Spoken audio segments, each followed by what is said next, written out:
Bye! Umalis ang aking mga amo, ako na naman ang naiwan dito. Lumayas ng lahat. O, di ba? Siyempre, tayo maglilinis ang buong bahay.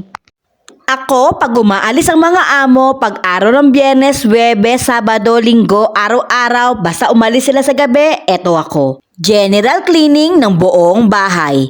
Ako nga pala si Jasmine, ang kadama ng Saudi Arabia, Middle East. Hindi naman lingid sa inyong kalaman kung anong trabaho naming mga kadama dito sa bahay ni Kuya bilang isang kadama sa Middle East. Akalain mo yun, si Kuya ay nakarating sa Middle East. Sana nga no, may PBB dito. Kaming mga kadama ang mga bibigyan ng task ni Kuya at iibig pag araw ng Sabado. O diba, masaya siguro yun no? Oy, baka naman PBB, makaramdam kayo. Kuya, andito lang ang mga kadama sa Middle East.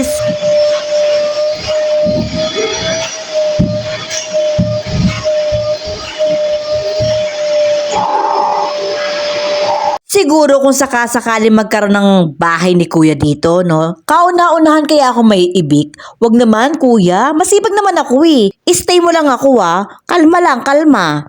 Makabalik na nga lang sa trabaho ko. Dito pala sa bahay ng amo ko, pag umaalis sila gaya ng araw-araw ko sinasabi sa aking mini vlog, ay nag-general cleaning ako ng buong bahay nila. Kasi ito lang pagkakataon ko makapaglinis pag wala sila. Sa umaga, naglilinis din naman ako pero hanggang sala lang. Kusina, sala, labahan, plancha. Kasi nga mayroong pinakasaraduhan dito sa pinakagitna at yun yung banda sa kwarto ng mga alaga ko at sa CR. Ito nga ang nililinis ko ngayon ay isang mijilis or isang haliliya sa kanila. Ito ay isang panibagong sala kung saan meron silang bisitang darating. Dito na ini-entertain at dito na pinapupunta. Bukod pa sa sala, doon sa pinaka pinanonooran ng mga bata at doon sila nag-i-stay pagka buong maghapon. Yun ay yung pinaka dining table nila. Hindi lahat ng mga Arabo dito sa Middle East ay gumagamit ng lamesa. Kadalasan sa kanila ay kumakain sa sahig kasi mas komportable sila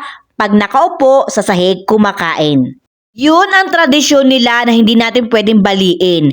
Ngayon, pumasok naman ako sa kwarto ng aking mga alaga para ligpitin ang mga kalat nila. Hindi ko pwedeng pangunahan ng aking alaga na wag magkalat.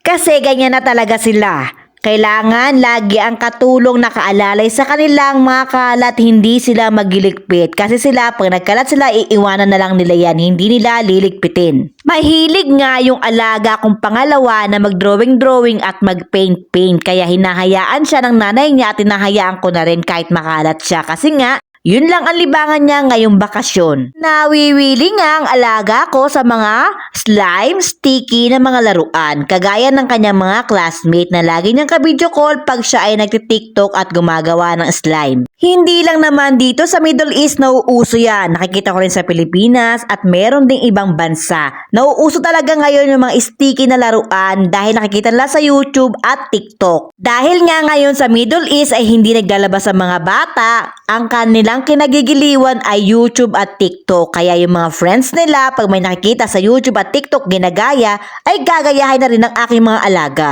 Dito nga sa Middle East ay panahon ng tag-init. Kaya ang mga kabataan at ang mga amo ay lagi nasa loob ng bahay. Madalang lumabas dahil sa tindi ng init. Kung lalabas man ang mga tao dito ay pupunta ng mall para magpalamig at para maglibang ng kanilang mga anak at doon nila pinapasyal kasi nga naman maraming nakikitang kaibigan at maraming nakikitang tao at ang higit nga sa lahat ay malamig doon sa mall kasi nga full aircon. Pagkatapos, kumakain na rin sila doon para at least iwas na rin dito sa mantika, iwas na rin sa amoy at iwas din sa hugas at iwas din sa ligpit. Pag sa mall ka nga kakain, ay order ka lang, dadalhin mo na yung pagkain mo sa lamesa mo at bahala na yung pagtapos mong kumain, hindi mo na kailangan ligpitin at hindi mo na kailangan hugasan. Kaya nga dito sa Middle East ay may panahong patok na patok ang mall at ang mga restaurant. Talagang kumikita sila ng malaki pagka ang panahon na ang mga tao ay hindi kumakain sa loob ng bahay kundi sa labas. May mga panahon kasi na ayaw ng mga tao dito ng lutong bahay. Gusto nila ay kadalasan ng lutong labas. Kaya dito patok na patok ay yung mga biryani, yung may mga rice, na meron ng kasamang chicken sa ibabaw at meron na rin itong mga jirjir at salata na napakasarap.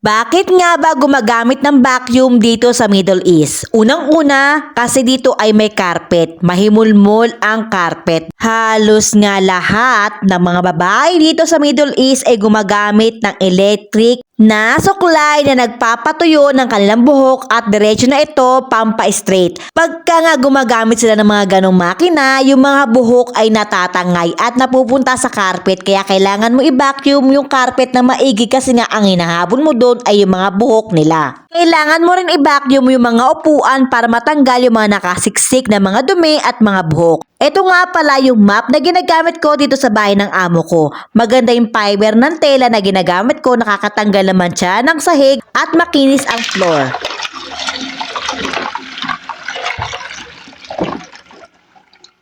Isa pa sa lagi kong tinatandaan ay ang tanggalin ng tubig ng laruan ng alaga ko para hindi magkaroon ng lamok at hindi magkaroon ng bakterya ang alaga ko sa kanyang tiyan. Hindi po ako maarte or masela na katulong para sa alaga ko. Ang akin lang, wag lang magkaroon ng sakit ang alaga ko ay okay na ako para hindi magkaroon ng problema.